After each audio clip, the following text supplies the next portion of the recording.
ये सरकारटा जो आसिया पूर्व जो कथा कहूला बीजेपी सरकार तेणु ये सरकार बा कटनी छटनी सरकार कटनी सरकार छटनी सरकार ये कहूँ आपण मान उदाहरण दौची आपण मैंने देखु गत वर्ष तुलन में जो जिले में जी धान उठी ताठू कम टार्गेट धानर दि जाइए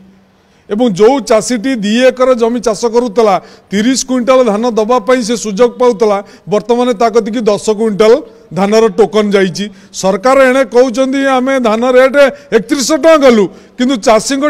जी उत्पादन धान ग्रहण करिया तार परिमाण कमे दौरान एवं ता सहित ए जो लगाण वर्षा कलर ना रे कटनी छटनी करफेक्यू कर तेणु एफएक्यू प्रश्न मोर ये कहया कथा जे आपन तो डबल इंजिन सरकार केंद्र में बीजेपी सरकार राज्य में बीजेपी सरकार पुणी एफएक्यू ना रे चाषी मान को हैरान करवा कटनी छटनी करवा यह निश्चित भाव में अवास्तव यह चाषी समाज को गोटा भंडेबार कार्यक्रम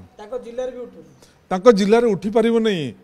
जो हिसाब से सरकार जाऊँगी मंत्री जो हिसाब से दूरदृष्टि नथिबा कार्य करुँच से जिले में उठी पारनी आपण एफएक्यू ना रे चाषी मान धान को जब रिजेक्ट करेंगे जदि कटनी छटनी ना रे आपण धान को कमे देबे ताल चाषी धान दबा को आसबे कहीं बर्तमान प्रश्न होची डबल इंजिन सरकार केंद्र में बीजेपी राज्य में बीजेपी एफएक्यू न मानी ओडिशा सरकार लोक जहाँ धान उत्पादन कर धान को सरकार किणी नेले आमे जानिबु जे डबल इंजिन सरकार ठीक ढंग से काम कर।